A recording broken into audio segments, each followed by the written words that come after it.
Welcome, everyone, to the Real News Network. My name is Maximillian Alvarez. I'm the editor-in-chief here at the Real News, and it's so great to have you all with us.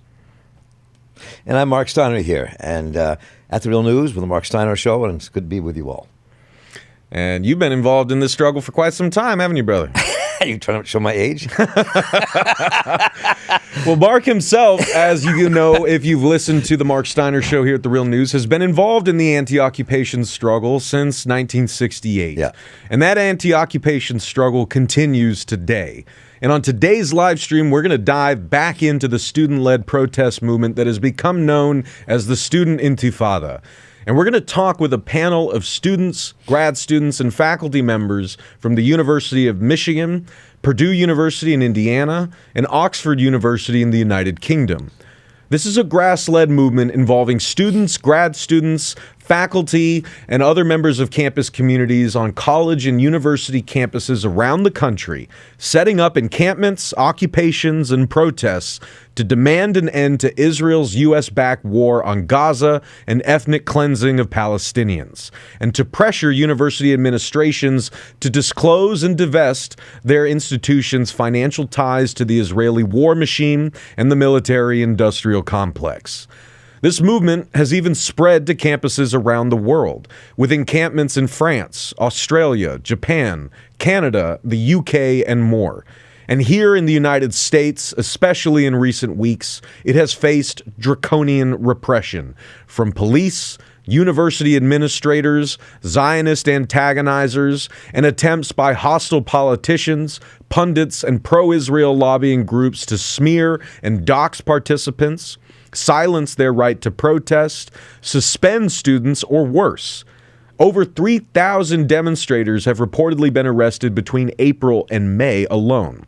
In our last Student Intifada live stream, which we hosted at the beginning of this month, we spoke with encampment organizers at Indiana University, where police had snipers stationed on top of university buildings.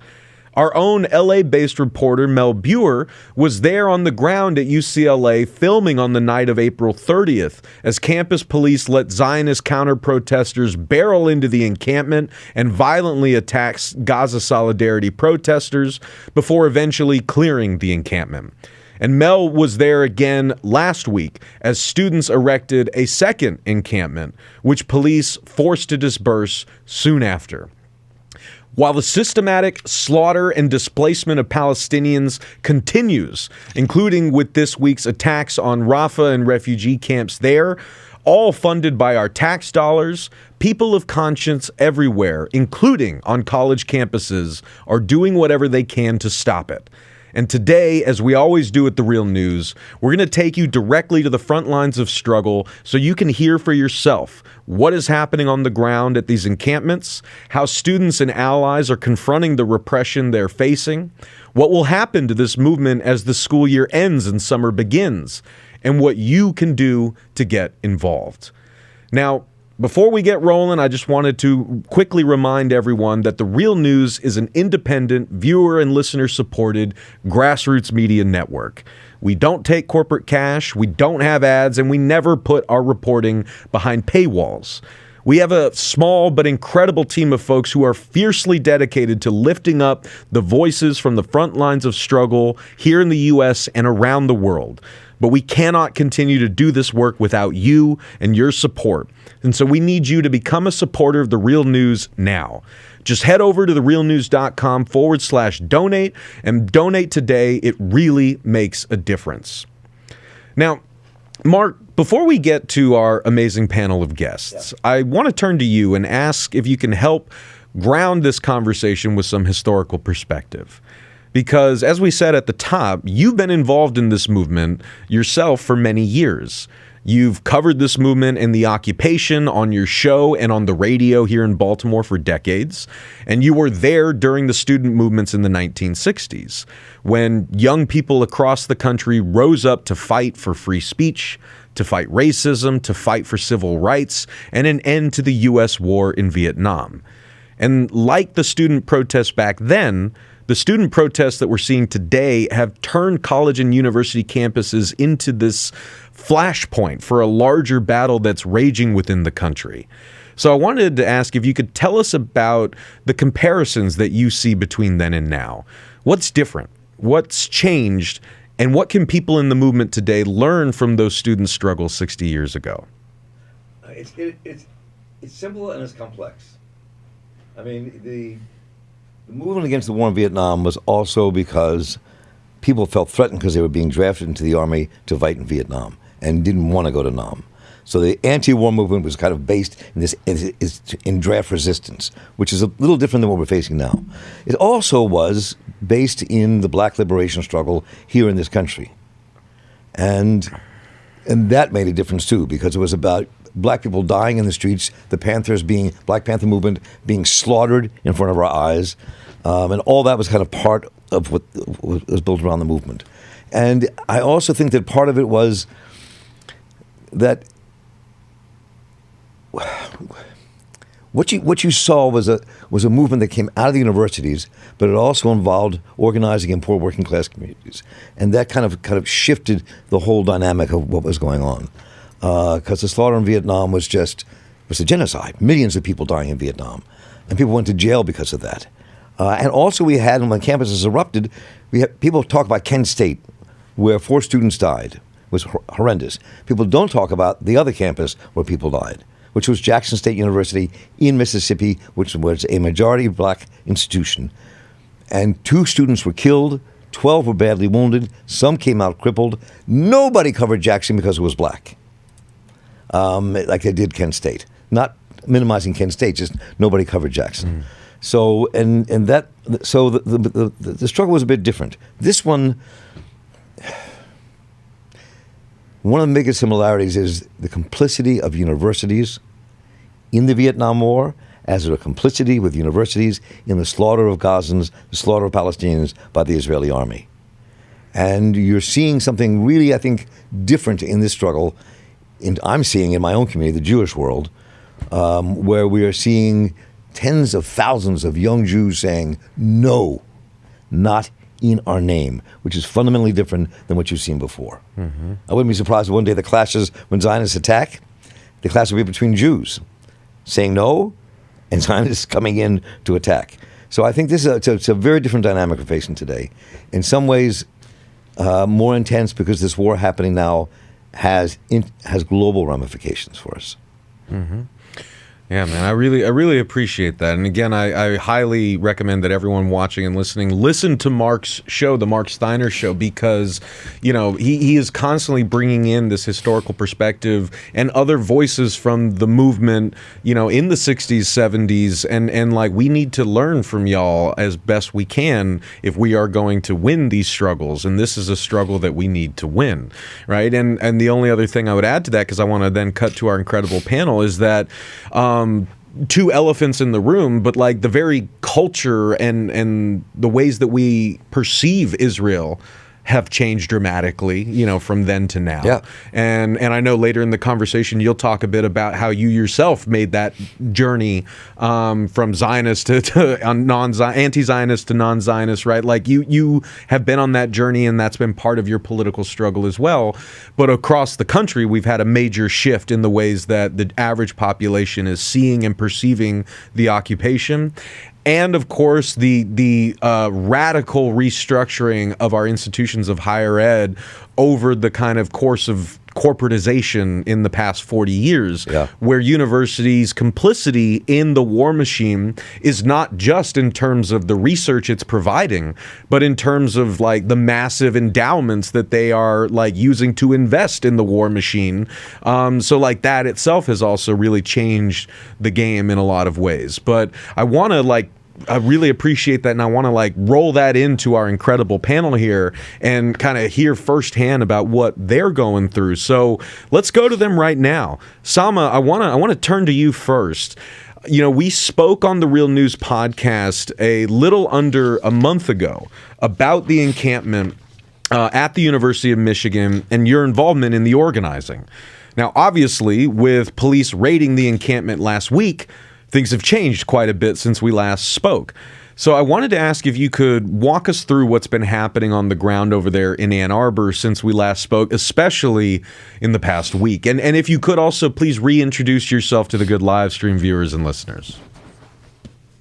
Hi, yeah, thank you so much for having me. So my name is Steiner. I am a member of the Students for Justice in Palestine chapter at the University of Michigan, Ann Arbor. And just about last week, in the early morning hours, at about 5:40 a.m., police in riot gear made an announcement at our encampment, essentially giving us about 10 minutes to disperse. Otherwise, you would be subject to arrest and, of course, police brutality. But as we saw, their 10-minute warning somehow transformed into about 7 minutes, and they started to attack students very quickly through a shower of pepper spray, brutally beating students to the floor, arresting students as they would fall to the ground, not allowing us to pick ourselves back up or march back. And they actually did this while there was a church service going on at our encampment. And so the abundance in violence that they exuded against the students is unfortunately not a first-time occurrence. This has happened several times across our university. And as we speak right now, there are 8 students at the University of Michigan who are facing felony charges due to their advocacy and due to them protesting over the course of the last 8 months. So at least within our raid and our encampment, we were able to sustain it for exactly 30 days, nearly a full month, with hundreds of students coming from all walks of life participating in the encampment and truly transforming it into a community space and a space that we would hope would be reflective of what the future might hold, especially considering we titled it our Liberated Zone, where meals were free. Campus offered, our campus would now be offering a variety of teaching, educational programming, and truly standing from a perspective of collective resistance and collective liberation. And we made sure that that was integral to every element within our encampment. And it truly was heartbreaking for our university administration to instead meet with us at the encampment. They met with us with violent, brutal force. And in addition to us sustaining the movement as well through the encampments, our Board of Regents has refused to meet with us entirely. And we are a coalition of 100 student organizations, one of the largest multicultural ethnic advocacy organizations that ever exist on the University of Michigan campus.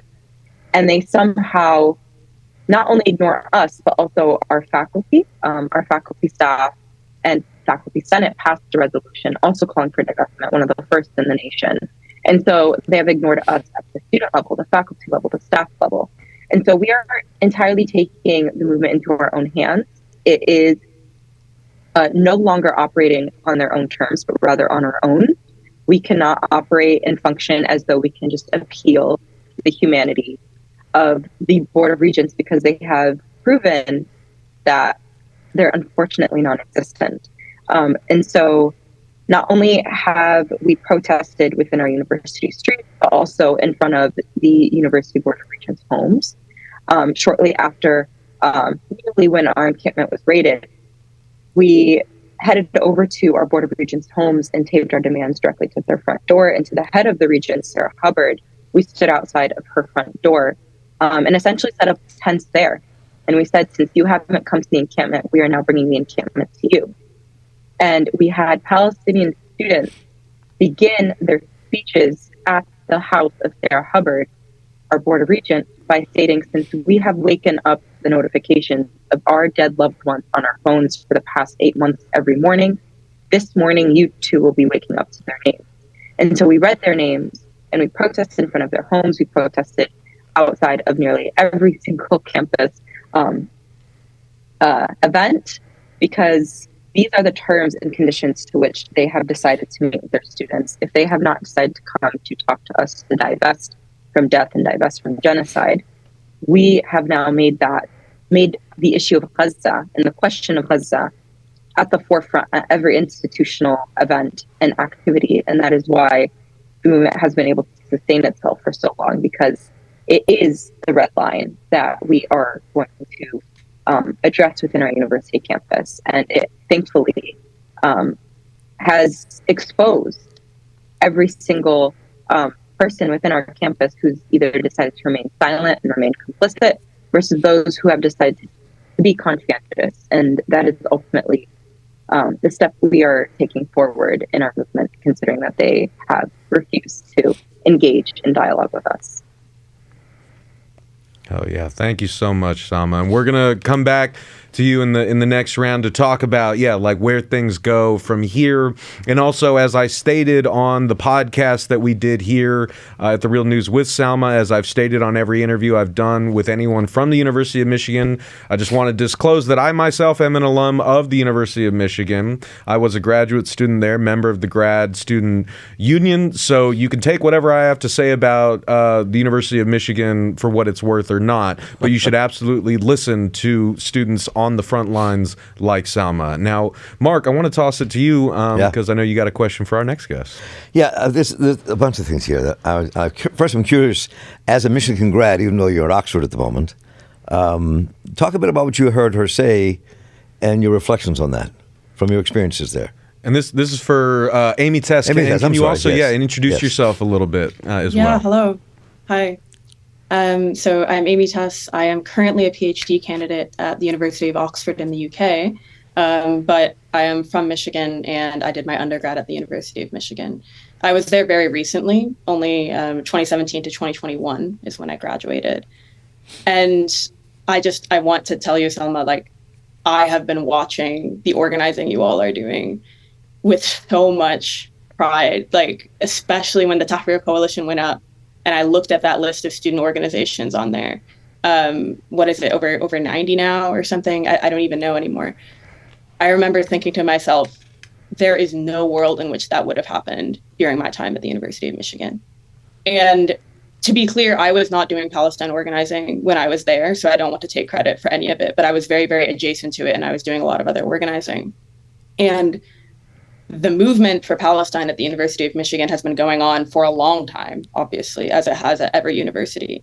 But there was a time not too long ago where people were going through hell just to get central student government to pass a resolution in support of BDS, right? The presence of Zionism at the University of Michigan is among the top of any university in the country. So to see the power of the Tahrir Coalition and the widespread student support for this movement and the consistent hell you all have been able to raise even before this encampment went up, just like nonstop actions, nonstop, to me is just such a sign of the surge of energy we're seeing for this movement globally, right? And also, I just want to say with regards to the response from the regents and from President Ono, that also speaks volumes about the fact that despite the overwhelming support for this movement, Palestine is simply different. It's different from so many other issues, right? I mean, I think we have a lot to learn from, the organizing of Black students on campus and how that has been ignored for generations. But beyond that, during my time at Michigan, I did a lot of work on issues that are far more palatable to people on the Board of Regents. I worked with the unions on campus. I worked on fossil fuel divestment. I worked on financial aid. And I could get a meeting with any of the regents so easily.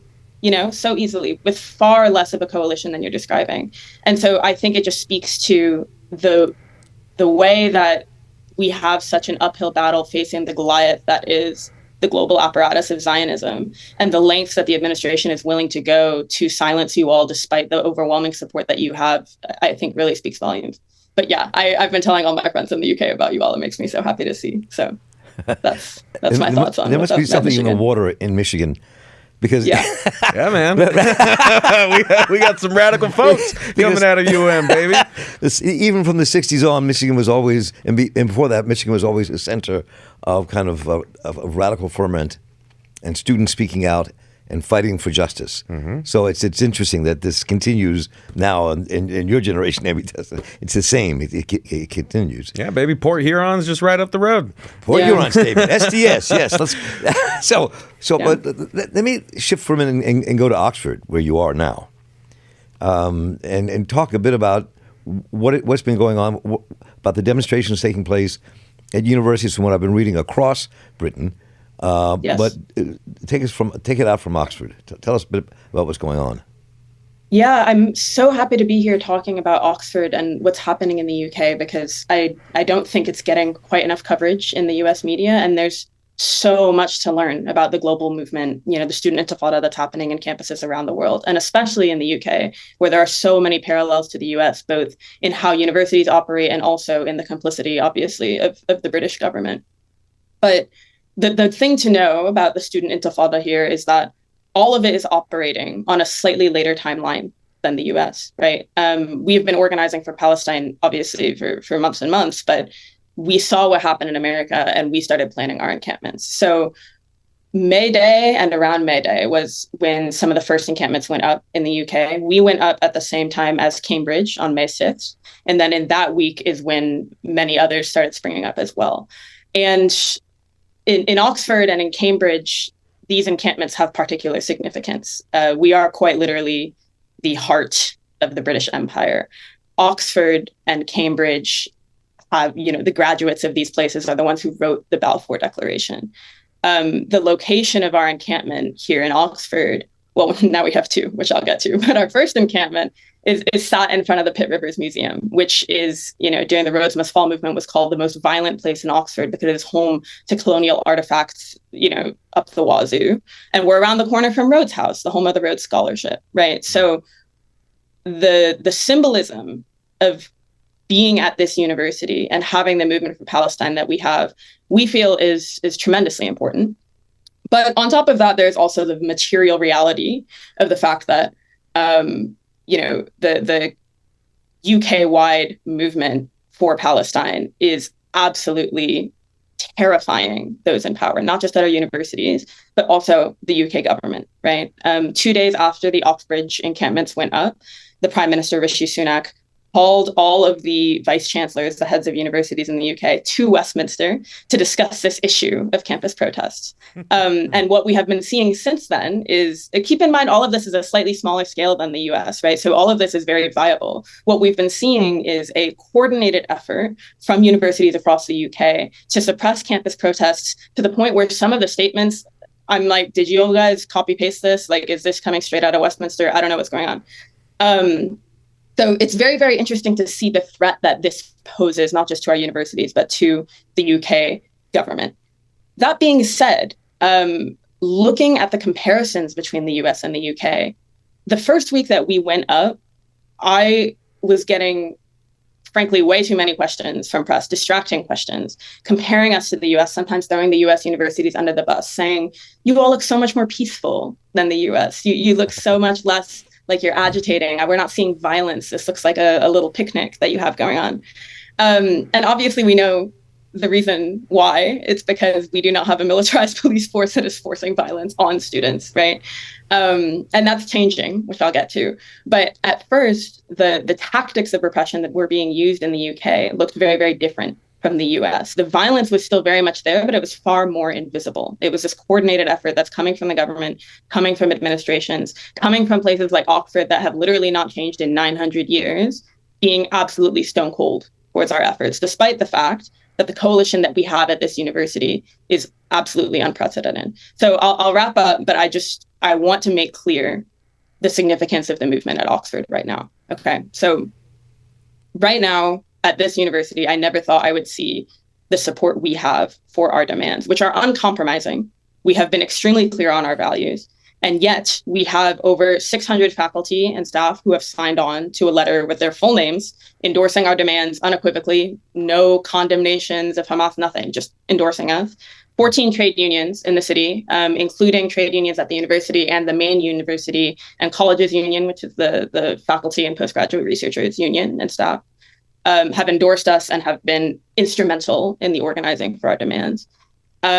Oxford is structured with a college system. So we have over 30 colleges at the university, each with their own kind of governance. And within those, there's each two. It's complicated, but we have over 30 college common rooms who have issued statements in support, motions supporting us. And we have over 12% of the student body that has signed on full first and last name in support of our demands unequivocally. So this is unprecedented, and that's only part of it. And yet we are seeing reluctance from the administration to come to the table to negotiate with us. So that's why we popped up another encampment in front of the Radcliffe Camera Library, which is the most iconic spot in Oxford. If you Google it, I'm sure you've recognized the building before. We're operating 2 encampments now. We're running full steam ahead. And we're starting to see a shift in the UK. And this is the last thing I really want to emphasize, because we're learning from the US. We're starting to see a shift in the tactic of repression. The violence is no longer invisible. It is very, very visible. So last Thursday at the University of Oxford, we staged a peaceful sit-in at the administration's offices, and 17 students were arrested within an hour. A bunch of people rushed to the scene to try and to stop these arrests. And we saw the worst instances of police brutality in response to Palestine protests that have happened in this country since October. I live in London, so I've been going to all those protests, and I hadn't seen anything like this yet. Students were beat up. A friend of mine got concussed. Glasses were broken, you name it. And now, as I speak, students in Newcastle are facing similar brutality. Last night in London, in front of Westminster, there was an emergency protest called, and we saw a police presence and a number of arrests that we haven't seen yet. And so what we're seeing is empire crumbling and the violent response that comes from that. Obviously, that's what we saw at the University of Michigan as well. So a lot of differences, a lot of similarities to the US, and a lot to learn. But I'll stop there for now. Thank you so That's much, Amy. Thank you, Amy. That was really interesting. No, that was really, really helpful, and especially, like coming from Salma to Amy Tess, like this is such an important conversation to have. And again, as you said, Amy Tess, not one that anyone's really having, right, especially not on the mainstream media. So I just wanted to underscore again how grateful we are to all of you for being here, being on, and having this conversation with us. And yeah, we're going to return to this question about how the encampments themselves and student organizers are learning from each other across campuses and across borders, but also, as Amy Tess mentioned, how the establishment is also doing the same, and how, the police and college administrators in the UK are also taking notes on the draconian measures that administrators and police are leading the charge of here in the United States. Now, I want to turn to our guest from Purdue University for a second before we get to the second round and talk about kind of where we go from here. But, we haven't heard as much about Purdue as, say, Columbia or UCLA. But that in itself is one of the reasons why it's important to highlight a case like this. Now, Arjun, I want to come to you first because you've been a lead student organizer of the encampment from the beginning. And I wanted to ask if you can give us an on-the-ground view of how the encampment came to be, how y'all maintained it while other encampments were being ransacked, and where things stand now with the encampment or the movement, as it were, the negotiations with the university. And Bill, after Arjun, I'd love to go to you and ask if you could hop in and give us a breakdown of what this has all looked like from the faculty side. Like, you've been in this struggle for many years as well and are seeing this change. So talk to us about what that looks like on your side, the roles that you and other faculty are playing in this movement, and the pushback that you are facing along with the students. So Arjun, let's go to you. And if you could start by introducing yourself to the live stream viewers. Hi, my name is Arjun Janakan. I'm a member of the Young Democratic Socialists of America. I can, at Purdue University in Indiana, although I can echo the sentiments about Michigan. I'm from Michigan, and I had the honor of attending visiting the University of Michigan encampment, which was truly beautiful.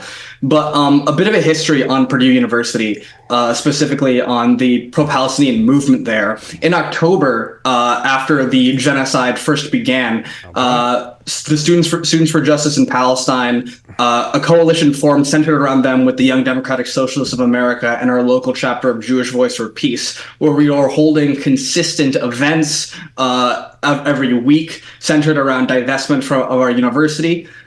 We created a resolutions put forward that got 30 to 40 to 50, I think even 60 now, student organizations co-signing, asking the university for divestment. And we learned two sort of major things about Purdue there.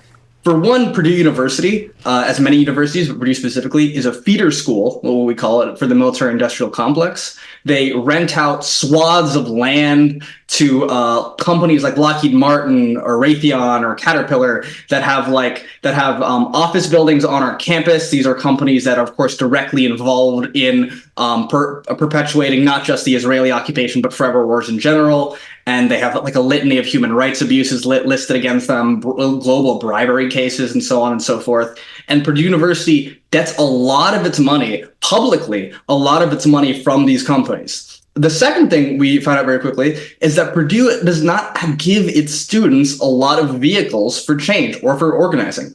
Purdue is not a union campus. In fact, Mitch Daniels, our former president, who's still very involved at Purdue University, signed a right to work into law into Indiana at his time as the Indiana governor.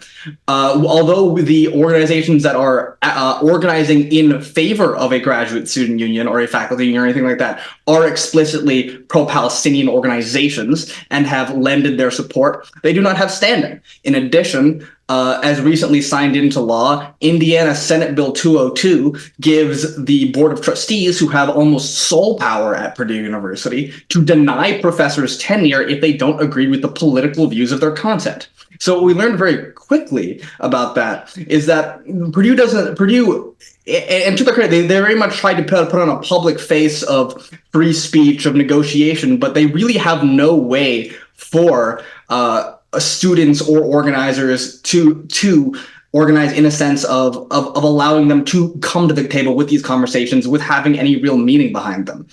They are explicitly anti-union, or not, I shouldn't say explicitly, but through their policy, they are anti-union and anti-labor organization.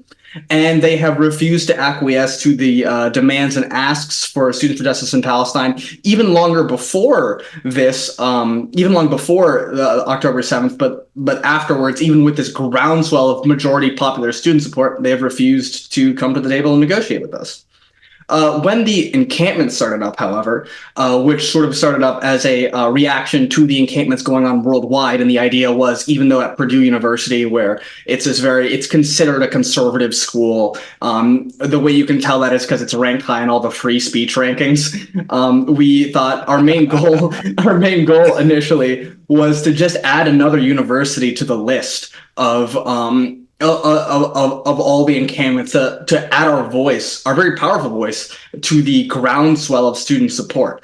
Now, what happened was we launched around near the same time that Indiana University did, with a similar amount of people at first. However, with the Indiana University's insane decision to have a militarized police force presence on campus, snipers on rooftops, and of course that ended up backfiring with them severely, with the incredible bravery of our comrades at IU showing up, getting magnitudes and magnitudes larger, and all those pictures everywhere of snipers on university campuses, and the widespread disdain that the people had, even quote unquote moderates that the people had for those kind of imagery. Purdue University did not want to have images of that nature come out.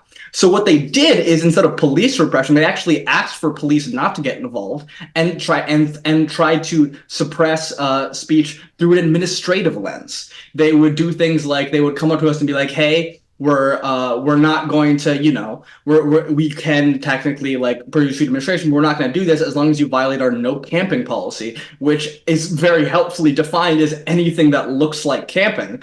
And they use that kind of gray area to leverage themselves into having more and more power. So we were like, so they at first said, "Hey, camping means no tents after 11 and no sleeping on campus after 11. Even in a public room, sleeping is, I suppose, against the rules." And we, and of course, since a majority of our students are international students, we don't want to threaten their student visas. We, in response, set up like a checkpoint system where we would just have a group of student organizers stay up throughout the night. And in case anybody came and checked, they can see people awake with tents down, just in little structures that were erected to sort of abide in a sort of malicious compliance with their camping policy.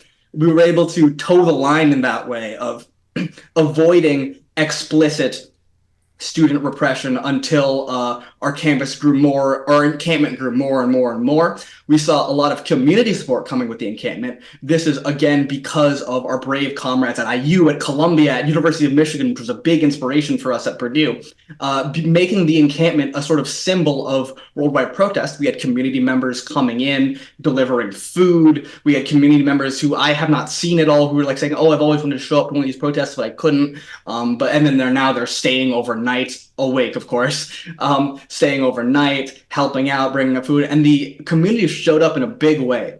Now, near the end of the encampment, Purdue University administration were able to find specific charges, we believe completely unfounded charges, to target 4 student organizers, including me, and put us on disciplinary cases that could potentially result in full expulsion from the university.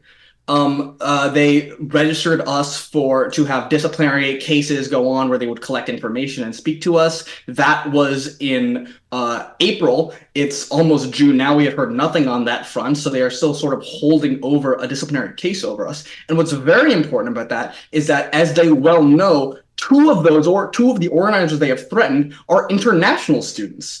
And for them to be expelled or even suspended would threaten their student visa and levy much greater punishment on them. And Purdue University is fully aware of this, but they still refuse to act in good faith. They still refuse to have consideration for the very reasonable asks that this coalition of Students for Justice in Palestine, Young Democratic Socialists of America, and Jewish Voice for Peace, all who will coalesce in the Purdue Liberation Zone, have for Purdue University to start the process of divesting from corporations that have been indicted on multiple charges of bribery or human rights abuses or so on and so forth.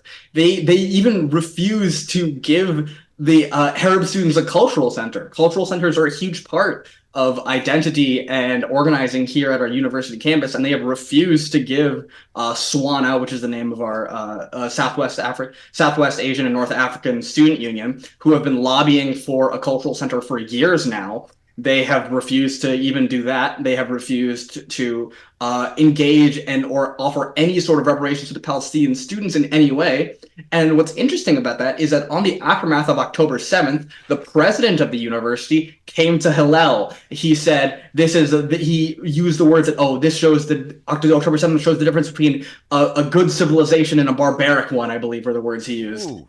He talked a bit about like how we are here for students who are, affected by this, and to the Jewish community, we are here with you. And of course, that is, on paper, an excellent ask. You have a community of students suffering, and you're going to appeal to them. Of course, that's great. However, President Chang has not appeared at any of the Palestinian events. He has not appeared to any calls for solidarity with the Palestinian community who have suffered and who continue to suffer to this very day. So I'll wrap it up now, but that's kind of that's sort of the bare bones explanation of what's been going on at Purdue University. I think Bill could talk more in depth about the faculty side of things. As you were speaking, one of the things I'd say is that it is Indiana. It is Indiana. Yeah, that's very true. I mean, Indiana was the state that had to be occupied in the Civil War, even though it's the home of Eugene V. Debs. It is Indiana. It is Indiana. So I'm not shocked to hear this, and that's the university where most of my wife's family graduated from. And was part. Well, it's like, but even there in the dark heart of Indiana, you got students like Arjun, absolutely. You got faculty like Bill. Absolutely. Bill, you've been there for a while. Like, yeah, bring in that perspective, both the historical perspective as someone who's been in this movement for many years, and also what this has all looked like from the faculty side. Yeah, thanks, Max. And first, shout out to Selma and Amy Tess and Arjun, because they're really the heroes in this historical moment, and people like me are here because of them. I'm a longtime faculty at Purdue. I'm now a professor emeritus. I've been in the Palestine struggle for about 15 years, mostly with the U.S. campaign for academic and cultural boycott of Israel, and more recently with our organization that we started at Purdue around just before the encampment movement, called Faculty and Staff for Justice in Palestine. And I wanted to give some context for that. In November and December, as the genocide began, and I think some of the students know this, across the United States, faculty finally woke up. and started to say, we're going to learn from and stand with the students on our campuses who are fighting for justice. And between November and this spring, about 100 chapters of what are called variously Faculty for Justice in Palestine or Faculty and Staff for Justice in Palestine have emerged on university campuses. And I believe, for example, at Michigan, there are faculty very active there. And the whole point is to both support the students, but to also be another line of defense. It's really important that administrations recognize you can't isolate our students from our faculty. We are one in this struggle, and we are actually willing to go to the wall with them if need be. And that was really kind of our approach at Purdue. We started out in January with a small group that met and said, what can we actually do to support the students who are pushing for divestment, who are pushing for Purdue to break its formal relationships with Israeli universities, including boycotting study abroad programs to Israel, for example. And we started slowly, and then when the encampment movement broke out, we grew exponentially. And our second meeting, we went from 9 to like 45 people. And it was really inspiring to see not just faculty, but staff who at many universities are very vulnerable. They don't have tenure, for example. They've got a lot to lose. They were absolutely committed to standing with the students at the encampment. So we did kind of 3 things as a group once we got ourselves together. The first is we wrote a statement in support of the students, explaining why they were right, why this was the right struggle, why Purdue needed to divest, and why Purdue needed to, basically shut down its war machine. And we sent it to all the local media, and then we basically held a faculty press conference at the encampment. We invited all the local media to come. We read it out, and I think the point was we wanted to get ahead of any effort by Purdue to shut this thing down. We wanted to get media on the side of the students if we could. We wanted to get the community as much on the side of the students, and we also shared all of the same political principles. The second thing we wanted to indicate by going to the encampment was telling the administration, if you're going to come for the students, you've got to come through us. We're going to be here. We're going to be arrested with them if that's what you decide to do. So for us, that was a really galvanizing moment of solidarity with the students. The second thing that we did together, and this speaks to Arjun's point about the threats of the 4 student suspensions, which were amplified by a threat to basically shut down the 2 leading organizations on campus, which were YDSA and SJP, that were leading the encampment movement.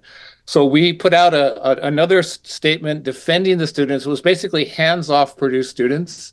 We sent that to local media. We had another press conference where we read that out. And again, the whole point was to win the public relations war with the university, to say the students are not alone in this. They have many, many allies on the faculty and staff. So we put that out. And we also we started a public petition, which basically said, don't you dare threaten to suspend these students, 2 of whom were international students, as Arjun has pointed out, which might very well lead to them being deported from the country. We gathered about 400 signatures from the community and from the university, which in our town was like a landslide of support. And we think that all of these things helped maybe keep the university at bay. They were obviously debating how they should respond and what they should do, but we feel like the solidarity from the faculty and staff side was critical. At least we hope so. And the last thing we did, and this is partly because we're teachers, we kind of arranged a series of teach-ins that began like on a Sunday night, like the second week of the encampment, and we did things like Afro-Palestinian solidarity. We talked about this history of solidarity between Ireland and Palestine. We had a great lecture on why Palestine is a feminist issue. These were like nightly gatherings, and like hundreds of students were coming out and just engaging, and we were talking. It just it was like an open university. It was part of the liberated zone. So for us as faculty, that was completely inspiring. It was I said it was like a much better teaching experience than being in the classroom, where you're out, you're claiming land at the university, you're talking through real serious questions of genocide with people who were willing to go all the way in the struggle.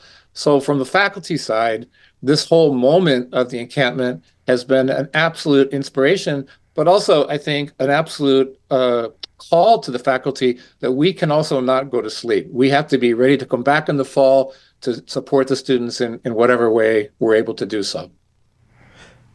Hell yeah. Well, I mean, Bill, thank you so much for that. And speaking of that, because Marc is going to pose a question to all y'all kind of about that, like what comes next. And I just wanted to say to the folks watching and listening that we got another round of questions we're going to toss to our panel for the next 20 minutes. And then in the final 25 minutes of this live stream, we do want to pose any questions that y'all have for our incredible guests to them. So please, if you haven't already, throw your questions in the live chat. We can't promise we can get to all of them, but we've got this incredible group of folks here, and we want to give y'all the chance to have them answer your questions. So with that, I'm going to toss things over to my boy, Marc.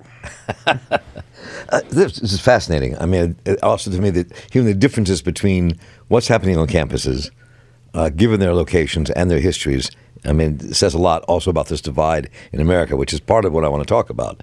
I think that, so I'm curious, from the three of you first, what happens when you get back to campus and things have not changed? More Palestinians have been killed, that the war continues and universities, at least some of the universities, remain complicit in that war. What do you think happens next? And and hearing what happens in Indiana, where students be threatened with deportation and not being able to continue as students in Indiana and other universities. So where do you think this takes us? And let's go in the same order. I think that we began. Who do we start with? Sama. Yeah, sorry. I was going to say Amy Tess. Yes, yeah. Please. So Sama, let's toss it to you. Then Amy Tess, hop right in after her. Yeah, such a good question. So UMich students have continued to organize well beyond the summer. We had a pretty early graduation, very beginning of May, and we're still holding it down. There is even a encampment that was recently set up at Wayne State University, which is in Detroit, Michigan. In addition to us organizing to battle these felony charges that have come out, from our prosecutor, Ellie Savitt. So our organizing and our movement has continued well into the summer and will continue well beyond the summer and carry into the fall. Over 7 months of a rising death toll must coincide with our rising anger. We will escalate, and that is the only way forward. There will be no more attempts to appeal to the humanity of those who are not on the side of Gaza. And if the mountain of our corpses have not moved you yet, then the mountain of our collective anger will. If the scenes of burnt Palestinian flesh have not shaken you, then the scenes of our mass mobilization will. And if the voices of our martyrs have not reached you, then the voices of us in the street will. There is no sitting by, standing by as we watch our brothers and sisters quite literally be beheaded in some of the worst war crimes. And as for American politics, well, of course, we don't believe that the system will serve us true liberation. We are going to use it to the best of our ability to shake the system itself. And for that, we will be voting Biden out in November. He will be losing Michigan. And it will send such a crucial message to both the Democratic and Republican Party that Gaza is the red line. And Gaza is the most important topic of discussion for this election cycle. 2 of our Board of Regents are also going to be up for re-election this November, and we are also going to be voting them out. We will be utilizing every forefront possible to make sure that Gaza and the whole of Palestine is liberated within our lifetime.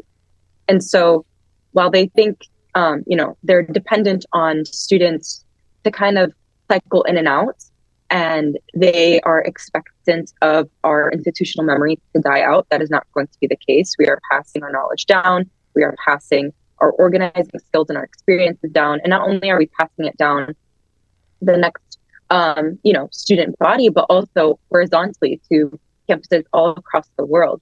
We are finding a collective anger and a collective sense of purpose together through these encampments, through these protests.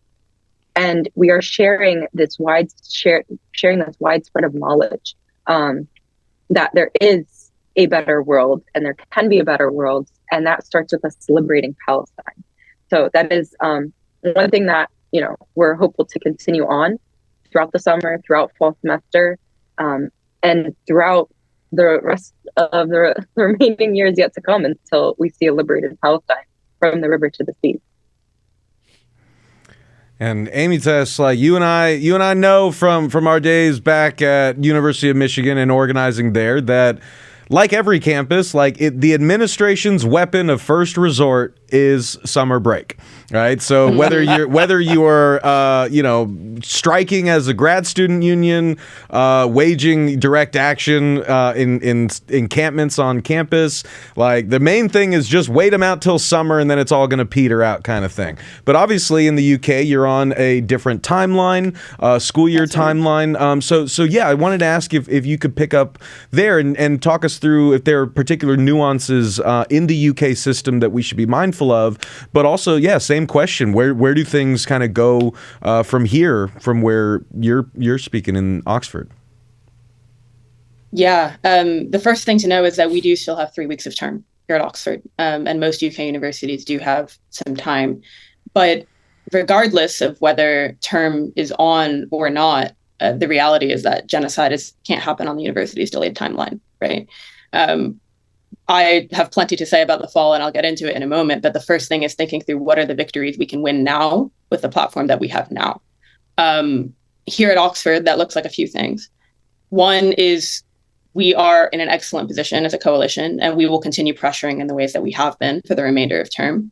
But also, as Bill said so beautifully, it's not just students. It's not just a student movement. There are workers whose wages are being used to fund genocide who are also very upset. And there are academics whose knowledge is being used to legitimize an institution that then legitimizes genocide, which is a problem. And so the faculty here at the university and the union of faculty here at the university have been doing incredible work to pressure this administration. And that is not something that ends in term time, right? So much of what we have learned here at Oxford is that as much as, rallies and sit-ins and these types of escalatory actions are crucial towards the movement that we want to build and the hell that we want to raise, so are meetings. Unfortunately, not as fast, but we are being extremely strategic and extremely intentional about making sure that this momentum does not die once term ends. We have backed the Oxford administration into a corner, and we have every intention of maximizing that opportunity. That being said, we also are realistic about the fact that there are plenty of committees that simply do not meet in the summer, and there are plenty of students who leave. And it would be naive to think that we could just, keep everything full steam ahead once term ends. So we are thinking about the fall. I know for a fact that ever since October, we have had an incredible surge of organizing, and every single event we had between October and April, I kept asking myself, is this the event where less people are going to show up? When are people going to burn out? When are people going to stop coming? And they haven't stopped. They've only increased. And I don't expect that to change in the fall. I think what we have seen globally is an absolute rupture of people's understanding of how the world order works, whether it's Palestine or anything else. And I think that what we need to do now is strategically build the organizing structures so that we're not solely relying on how people feel on any given day, but that we actually have the structures in place to continue mobilizing in the fall. So for us, again, unions are a crucial form of continuity. Whether or not students are present, the unions remain, but also plenty of us will be present in the fall.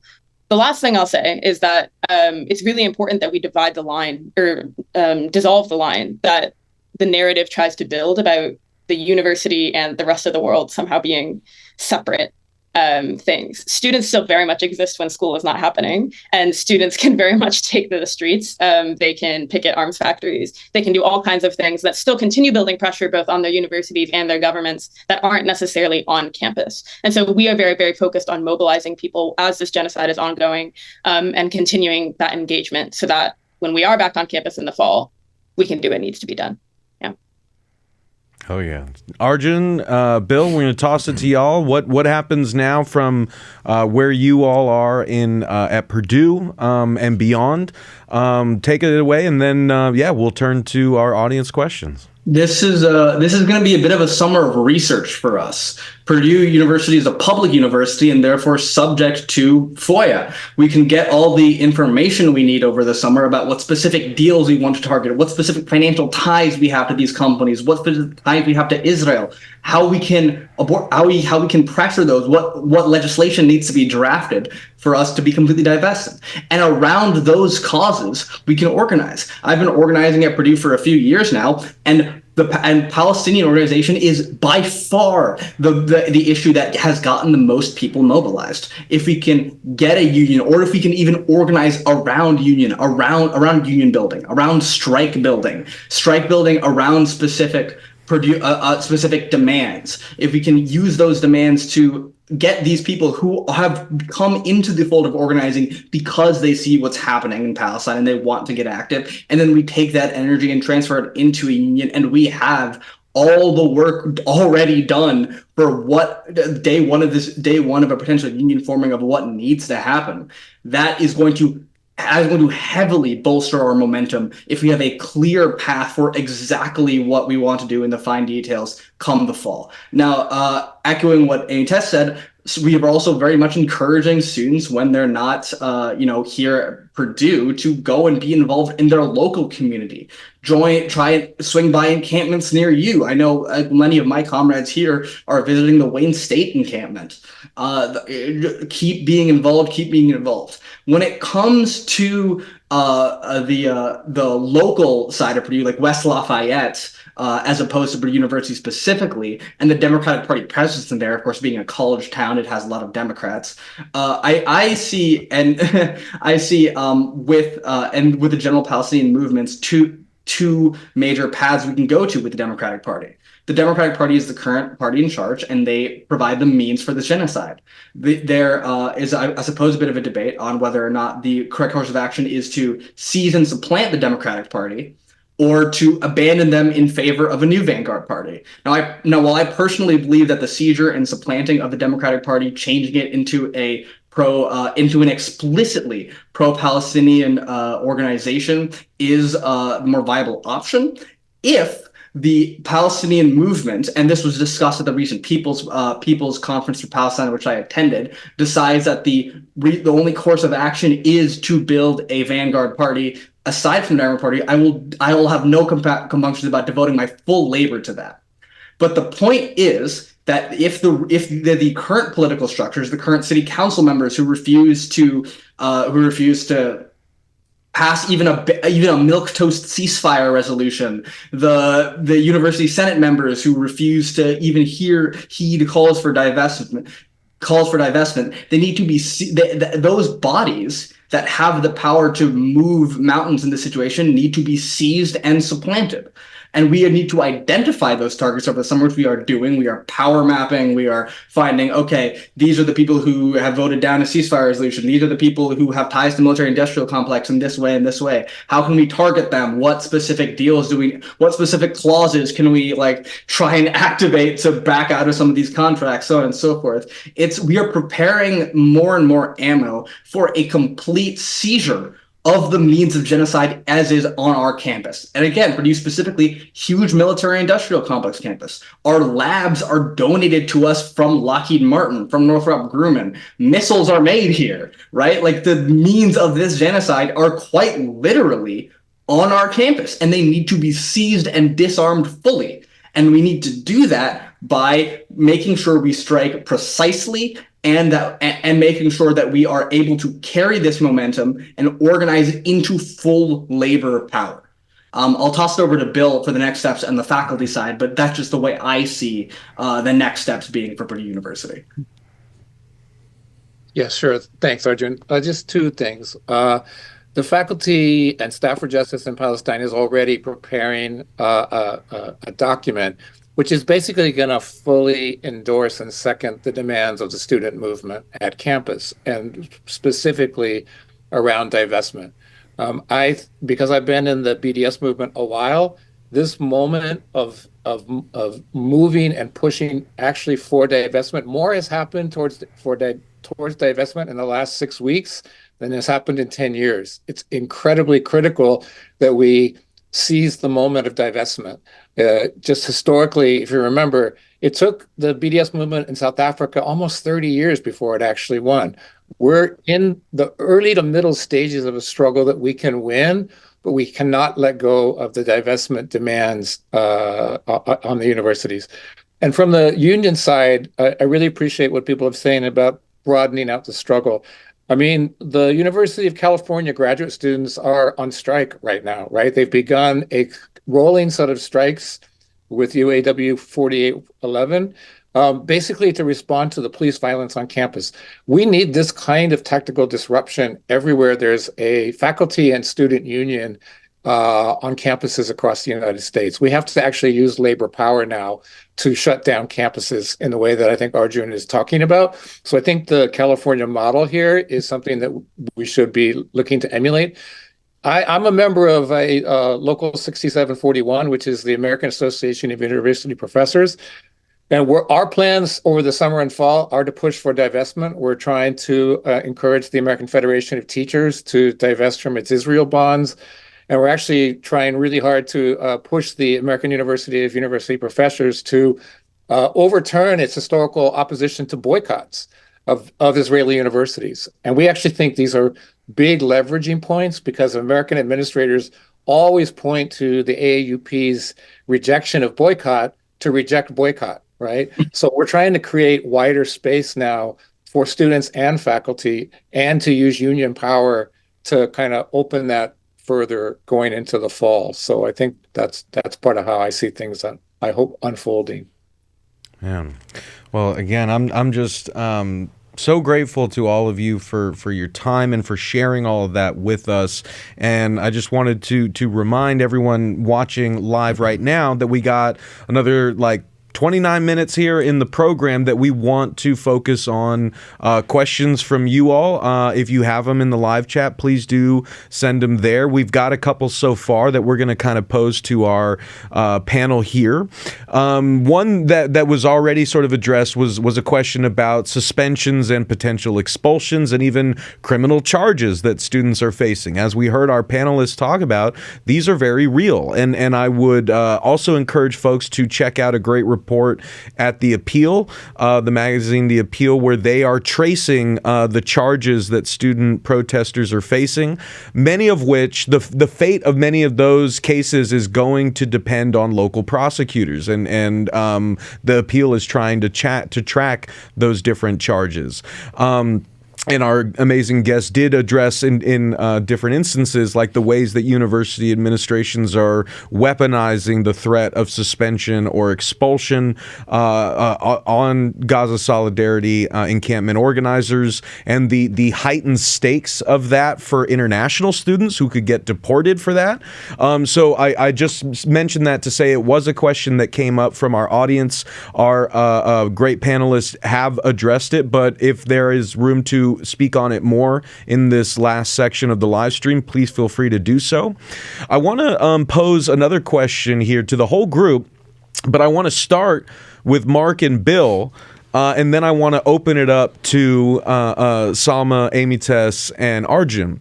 Because one question that's come into the live chat is the nature of the corporate university and the corporate capture of higher education and the role that that's playing in everything that we've been talking about for the past hour, right? And so, Bill and Arjun mentioned one example of this. We know, for example, that the more institutions of higher ed become dependent on, jacking up tuition on students, they become dependent on funding sources outside of state funding, which was really a trajectory we've been on since, the 80s, disinvesting publicly from higher education, putting that burden more on, the corporate machinations of the universities. But one of the things that does is it creates weaknesses for the corporate university. And Arjun and Bill mentioned one, that a more corporatized university that is more dependent on outside dollars is more susceptible to bad publicity and more, in desperate need to avoid bad publicity. And that has been incorporated into their tactics on the ground.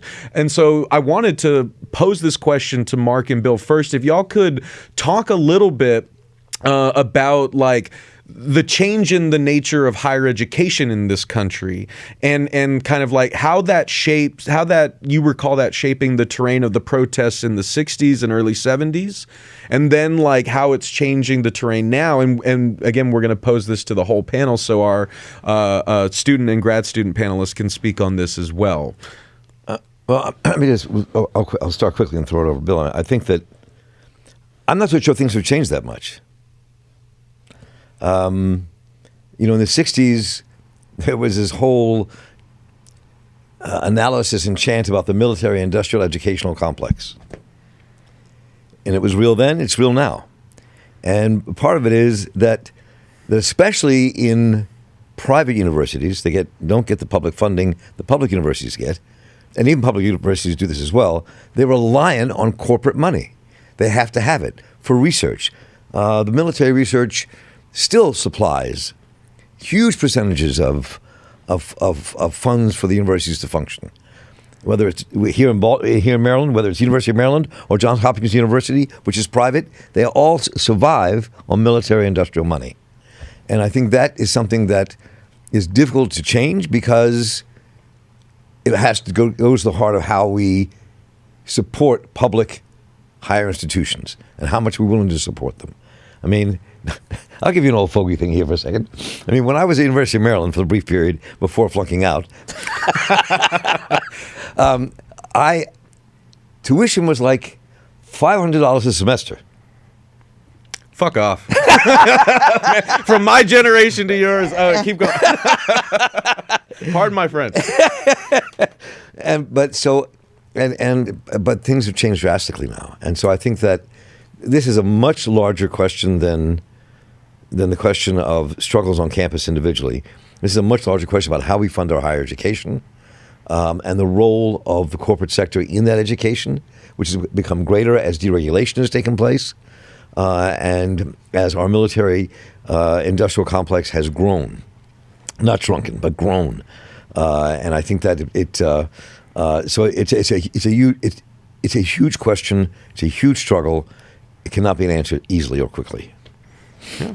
Well, and like one point on that too is like with tuition being so low back in the 60s and 70s, you have students who can engage more actively and consistently in direct actions without like having this tens of thousands of dollar like anvil hanging over their heads. Like there is a direct correlation between the threat of, debt and paying back that debt and people's willingness and ability to put like themselves and their academic and professional futures more on the line when you don't have that many student loans hanging over you. But Bill, I want to get your perspective on this as well, both as someone who's been in the movement, someone who's been in higher education for a long time. How do you think that the change in higher ed is sort of shaping the terrain here?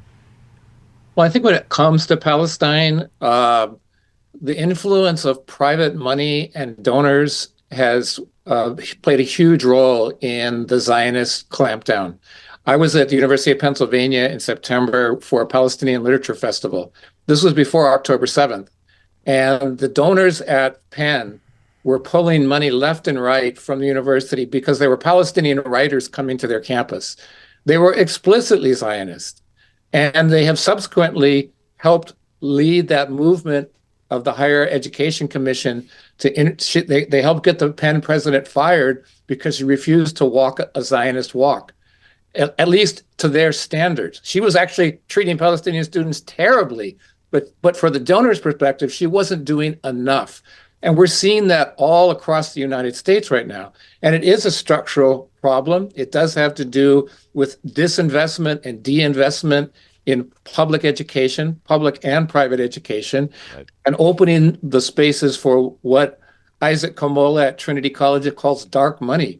It's Koch brothers money, it's trustee and donor money, and it's political money, because it oftentimes brings an explicitly pro-Israel agenda with it. So we're really living in a matrix of like economic disempowerment and vulnerability, which has a very specific political agenda. And if I can make one last point, like the whole boycott Israeli university movement, which I have been part of and which is part of the BDS campaign, is about severing those military industrial ties between American universities and Israeli universities, both of which profiteer from genocide. The Technion, which is the leading weapons manufacturing university in Israel, has a partnership with Purdue University, where Arjun is a student, right? So this is the death dealing industry. Money is literally being passed across the transom between these two campuses. So it's another way in which I think money functions as an aspect of the struggle that we're in. Thank you so much, guys. Well, Sama, Arjun, Amy, Tess, I want to bring y'all in here as again, folks from the younger generations going into higher ed in the 21st century. Same kind of question. Like, how do you feel that like the university and the system of higher ed that we have today, like how do you think that is shaping the terrain of struggle that you yourselves are involved in? Does it provide more opportunities for strategic disruption like y'all have been talking about? Does it provide or impose more barriers to that kind of action that we didn't have in the past? Anything that you wanted to share on that front? We can go again with Salma, Amy, Tess, and then Arjun. Yeah, so the University of Michigan is, a public university, but it is first and foremost an investment firm. Like Harvard, Columbia, and other elite universities, the University of Michigan has become essentially a hedge fund with a school system attached to it. And university administrators often talk about how the endowment supports academics because a percentage of, like a very, very small percentage of annual investment earnings are put towards academic expenses. But, this portion is increasingly small and has decreased steadily over several decades. And instead of the endowment supporting academics, the university's academics support the endowment. And in particular, like academics provide the university investment functions with like two crucial things. And the first is that it provides them with insider information, and the second is tax exemptions. And it basically provides like U of M decision makers and like the board of regents, essentially like a passport into high finances of power, and it enables the administration to like rub shoulders with elites who control vast amounts of wealth. And so in addition to us being a public university, a lot of their finances are actually very private. And so we've been trying to discover a lot more regarding, the various connections that our university endowment has, but nearly every single FOIA request that we've submitted has been denied.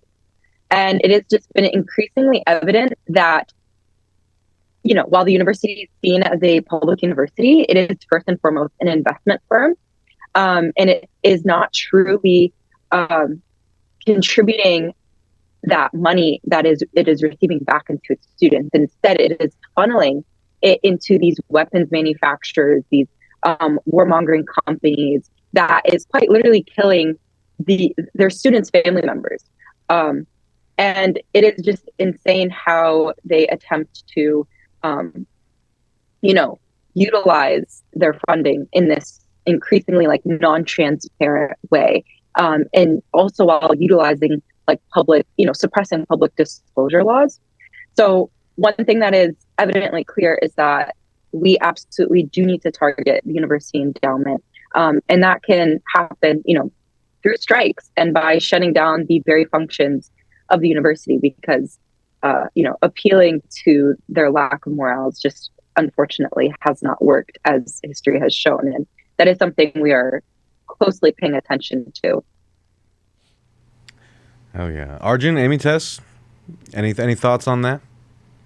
Yeah, if you've seen me moving around, it's because I'm literally writing notes down because I have so much to say on this. So I'll try to keep it brief. But I'm so glad that you asked this question, especially because being in the UK has sort of expanded my perspective on what the privatization of the university looks like in this context, because we're not facing the same situation as the US when it comes to tuition or how things are funded. But obviously, this is still a global phenomenon. And so I want to say a few things. The first is that while the UK context is different from the US in many ways, when you finally look at the endowments and you look at the investments, you realize that this is all the same fight, because Oxford still has money in Elbit, Oxford still has money in Caterpillar, right? Like, these are all the same investments that are being made. And in fact, Oxford's endowment is managed in two chunks. One is by a private firm, Oxford University Endowment Management, but then the other is BlackRock, right? So the connections between the US and the UK are very poignant here. And the same can be said for donors. One of the biggest donors at the University of Oxford is Len Blavatnik, who funds the policy school here, of all things, who also famously, there was an article that came out just last week that he was among the group of donors that was pressuring the NYSU mayor to shut down these campus protests, right? He's British American. So this is a global network that has upheld, the financially, morally, rhetorically has upheld Israel since its inception.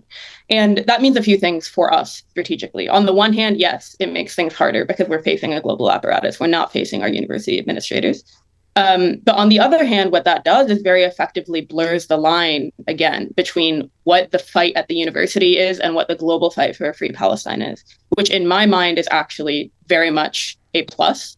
Because what that means is that when people are, fighting G4S security in the US with regards to policing, they're also fighting the same issue here in the UK. And if we can take down these companies in any which way, then any university is more likely to also want to divest from them, right? The same can be said for donors. Like, we have a lot to learn from unions and the rise of strategic corporate research campaigns in understanding how we want to approach this issue. Because if we can't get to it through our university trustees only, we can get to it through pressuring donors. We can get to it through sabotaging these companies in other ways and pressuring universities to divest through that route. But the last thing I'll say is that I actually think one thing we need to talk about more is how this process of corporatization of universities has led to the precarization of higher education work, right? Which has galvanized higher ed unions, which has then radicalized them to also support Palestine now. Cannot emphasize enough how tremendous the trade union support for Palestine has been globally this time around in a way that we have never seen before, particularly in the US, right? And a big part of that, in my mind, also has to be attributed to, on higher ed campuses, the fact that academic workers and adjunct faculty have been dealing with a level of precarity over the last few years that is absolutely unheard of. Unions have been organizing. Unions have been doing the work. And that's why we are seeing now people like at the University of California striking. It's why we're seeing here, UCU, the faculty union at Oxford. UCU has been on national strikes consistently for the last 2 years because of the precarity of the sector right now. And that's why they're more organized than ever and able to hop in for Palestine. So I think when we talk about this process, right, it's not just Palestine, as you're saying. It's the way in which people have been radicalized to fight all of the corporate forces that are pushing Zionism, among other agendas. And I think that that's a boon to our organizing because it unites these issues in a very meaningful way. Well, and there's a thousand good points in that, but just like one that I also wanted to underline there, what Amy Tess is saying is that so perhaps there's a correlation between like people being more financially, economically secure in their lives, more secure in their jobs, and then more able and willing to fight for political causes they care about. Should make us think a little bit about why the establishment and the capitalist class and our politicians are so hell-bent on making us all so financially and economically insecure and the political rewards they hope to reap from that. But Arjun, I wanted to toss it to you real quick before we do our final question to ask if you had any kind of final thoughts on the sort of corporatization of the university and the like vulnerabilities and barriers that has posed to y'all in this organizing effort. I mean, with Purdue, where do we begin? Harry Targ, professor, an emeritus professor at Purdue University, along with his collaborator Daniel Sinclair, I believe, wrote an entire book on it called "From Upton Sinclair's Goose Step to Where We Are Now: The Birth of a Neoliberal University." Purdue University famously has used things like pointing to its frozen tuition and other such benefits to say, hey, we are trying to make this as good as you can possibly. Just let us do our thing. Let us sell out a bunch of land to military industrial contracts. Let's go further and further into ties with Lockheed, ties with Northrop, ties with Raytheon, all these incredibly damaging companies. And then when you try and push against that, they can very easily say, hey, okay, if we don't do this, we lose all our money. If we don't do this, we go bankrupt. And that's entirely a Purdue University choice. They can obviously choose to partner with different companies, but what they have created a culture where the number one thing that I heard when I was talking to STEM students about this, Purdue University is a STEM-focused school. When I was talking to STEM students about this, was not about Israel's right to defend itself, although that did come up. Was not about Hamas, although that did come up. The number one thing is, hey, listen, I get that war is bad, but what can we do about it? This is just how STEM is. Purdue is a STEM school, so therefore it must be connected to the military industrial contract. And what they failed to conceptualize is how much of a choice that is by the upper administration, how much they have continued to further themselves into the corporatization of the university, selling out to the highest bidder, trying to get more and more involved in the corporate world, trying to go for the big money makers. And currently in the STEM world, that's semiconductors and weapons. And that's where Purdue University is heading, more and more and more corporatization. That's why, as Amy said, that's why unions are going to be so incredibly important in higher education. Because if there isn't a labor union, if it's just up to administrators who do not care about higher ed, who do not answer to any sort of ethics board, who do not answer to any sort of code of ethics, they will simply go with the highest bidder, regardless of all of the very real concerns to humanity that poses.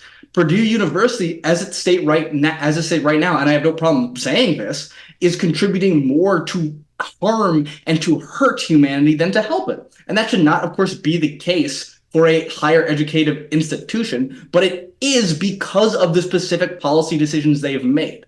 And with them using things like frozen tuition, like all these things to say, hey, we're in a good spot. We just need money. Just let us make our money the way we want to make it.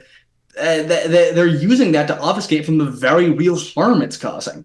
And we need to address that. And it's going to be very hard to address that with a STEM-focused school that doesn't have labor unions, that doesn't have protections, doesn't have groups of people making decisions on ethical guidelines, and instead just leaves it all up to a board of trustees that can deny professors tenure if they speak out, that can unilaterally punish students for organizing.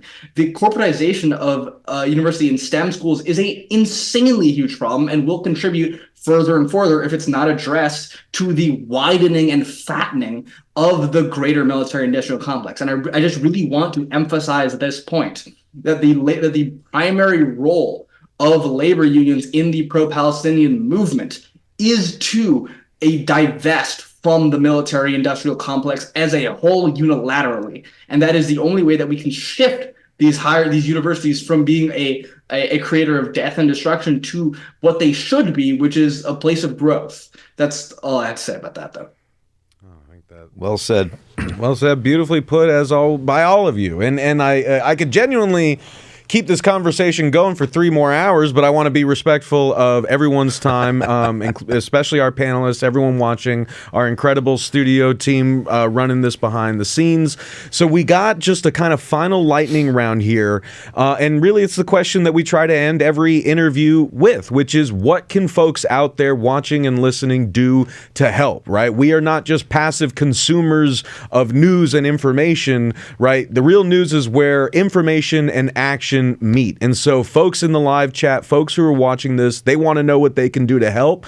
As alumni, they are asking, like, what can we do, even if we're not, like in our college towns? What can we do as alumni? What can we do as citizens, as members of other labor unions? So I just wanted to kind of pose that to the group. Again, we'll start with Salma and go around the table just in this kind of final lightning round. Any final words that y'all have, and any kind of final thoughts that you have for our folks watching and listening about what they can do to support this movement, get involved in this movement, and assist in your efforts to pressure your universities to disclose and divest from the Israeli war machine?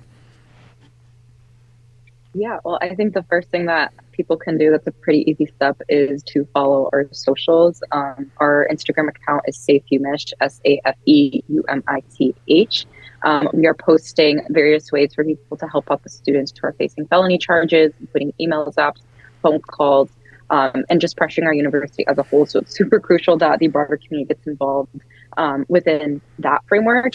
However, on your own individual personal capacity, please join local organizations, unions, whatever it is that is at your fingertips, because this is not something that one person can do on their own individually. It is a collective, broad movement that requires not only for us to mobilize, but also for us to organize. And that requires us joining these spaces that are trying to, truly uphold the principles of the Palestinian movement. So please join them and do your absolute best to stay up to date and engage with the students on the ground and any and all groups that are pressuring our U.S. government to, stop supplying the Zionist state with weapons, and to also apply pressure to the universities that are funding these genocidal war companies. Okay, we're rolling to Amy Tess, then Arjun, then Bill. Go for it. Yeah, I would say, I know that the listeners of this show tend to be already pretty engaged, pretty on board with what's up.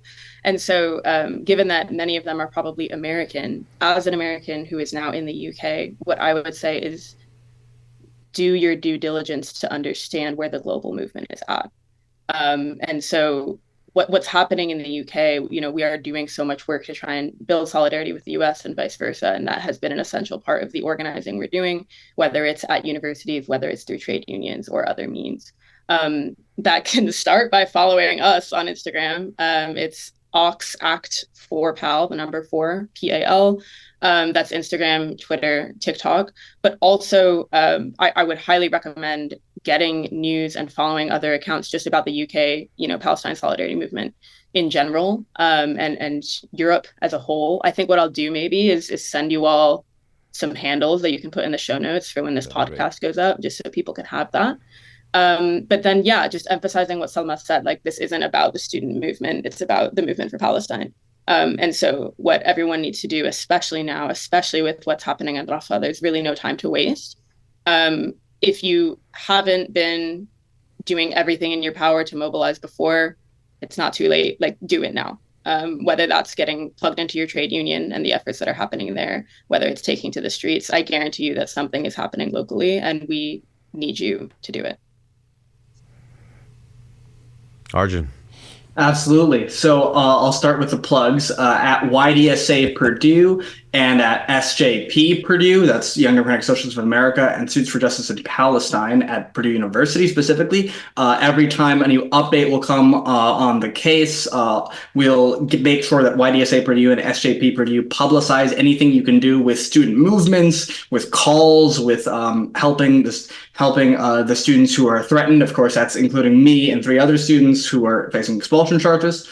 YDSA National as a whole has actually been hosting all throughout this month, every week, a series of calls on national organizing for Palestine. Just yesterday, we had our first call where we had a very talented person speak to like a call of, I want to say, like 300 or so people, teaching them how to submit FOIA requests, how to submit public records requests, how to organize on behalf of that. We have 3 more calls coming up. If you just look up YDSA Building Power for Palestine, you can register for them, and we'll start and join these calls about and join. And if you're a college student, have a YDSA chapter near you, or have a relatively new chapter and just starting to start one, get involved in our network. We can try and get people to you, have people do calls with you, help you research your university, help you organize on behalf of your university. And for everybody in general just watching this, this is a vague piece of advice, but find the body nearest to you, the organizational body, no matter how small, no matter how irrelevant you think it is, even if it's just like a local like dance group to a local labor union, find any body that you can get your hands on and paint them to an explicitly pro-Palestinian stance. Shift the culture in any way possible. Anything, any means of publicization, any means of community that you can take and seize and paint them as explicitly pro-Palestinian and in solidarity forever with the liberation of Palestine. This is a fight that will require all of us to make a shift on a cultural level, and it can be done. That's all. Bill, final thoughts from you. Although I hate that you have to follow these fire students, but yeah, any final thoughts from you, man? Yeah, it's not fair, man. 2 plugs and then an idea. If you're a faculty member, go to www.fjpnetwork.org, which is the website for the National Faculty for Justice in Palestine in the U.S. You can learn where chapters exist. You may be working at a campus where there is one, or you can start one, and there's information there about how to do that. Second is actually a book plug. I'm reading this amazing book by Maya Wind. I don't know if you can see it, called Towers of Ivory and Steel. It's a history of Israeli universities and the role they play in settler colonialism and the occupation. It is an amazing book. It's food for the BDS movement, because if you want to know more reasons why you should boycott Israeli universities, how they steal land, how they create weapons of mass destruction, it's all there. It's a really brilliant work of scholarship. It also tells you a little bit about the state of the American university and why it's becoming so pro-Zionist. And then the last thing is, if you've never worked in the BDS movement, the Palestinian BDS movement, it's a really good time to learn about it and get involved. The beautiful thing about BDS is that anybody can participate if you're in solidarity with the Palestinians, and particularly if you're in a workplace. I think what we really need is to push divestment and boycott in every place we work. If you're a nurse, if you're an electrician, if you're a dock worker, the time is now to stand in solidarity with your Palestinian brothers and sisters. All of the major trade unions in Palestine have signed on for BDS. They want workers around the world to use their workers' power to basically strike with them through the BDS movement. And, I can recall in the 1980s when the longshoremen in the United States, stopped loading ships to South Africa. It really made a difference. And we're getting closer to that in the United States. We're getting closer to that around the world, where global solidarity is being expressed on the ground with people's hands. So I would say invest yourself in BDS and bring some comrades with you. Oh, yeah. Well, I genuinely cannot thank our incredible panel enough for giving us so much of their time, for walking us and our viewers and listeners through what's happening on the ground, giving folks the real news about history happening all around us. And this is not going to be the last time that we do one of these live streams, right? Regardless of, any ridiculous lies or misrepresentations spread about me or us on the internet. Clearly, we're going to keep doing what we do, taking y'all to the front lines of struggle so you can hear directly from the people who are involved in the change making that's happening. And we are going to, do whatever we can to empower you to get involved in the struggle wherever you are. So we are going to continue with these live streams. I assure you of that. We want to hear your feedback. We want to hear ideas, questions you want answered on these and other live streams. But yeah, by way of closing us out, I wanted to, again, thank our panel, thank everyone for watching, thank our incredible studio team and everyone in the back room there making this live stream run. And I want to thank my man, Marc Steiner, for co-hosting this with me. And Marc, I kind of wanted to toss it to you for like some final reflections here. Like, do you have like kind of any like kind of final thoughts after what we've been talking about here with everyone that you wanted to share before we close out? Yeah, I think I'll make it very quick because we're out of time. But I would say that there's so much here, and I think that this moment we're facing in Israel-Palestine, in the Middle East, could have a huge effect on the entire planet and on the future of peace, and it could just spread. We're in a very dangerous moment, I think. And it also, because of the complexities of the American electorate, it could push what I call the neo-fascists into power in America. I mean, we don't have much choice. We have neoliberals and neo-fascists, but it could push the right into power. And I think that there are a lot of complexities here. And I think that it's, and one of the things that it heartens me a little, not a little, a lot, is watching the young people in the Jewish community rise up to say, we have a different idea of what the future could be. And we stand with an end for this war and the slaughter of Palestinian people, and for freedom for all people who live in those borders, whatever the borders are, in the Holy Land. I think that this is a really important and complex moment. And I really also want to just thank the panel. They were really, really to the point, articulate, said what had to be said. And once again, like in the 1960s at Columbia University or every university in the country, it's the students who helped lead the struggle. And it's happening again. And it heartens this old man's soul to watch students take it up and say no to what's happening in Israel-Palestine at this moment and how our country is complicit in it. So thank you all for your work and for being here today. Oh yeah, baby. And this is a final message to all of you watching and listening. What happens next depends on what we all do now. Yes. Right? So whatever you do something. Right? And thank you for watching. Thank you for listening. Thank you for continuing to support us here at The Real News. Thank you for continuing to take the fight wherever it needs to be taken, where you are and around the world. For The Real News Network, this is Maximillian Alvarez signing off. Before you go, I just wanted to ask folks to head on over to therealnews.com/donate. Become a donor of our work so we can keep bringing you important coverage and conversations just like this. Take care of yourselves. Take care of each other. Solidarity forever.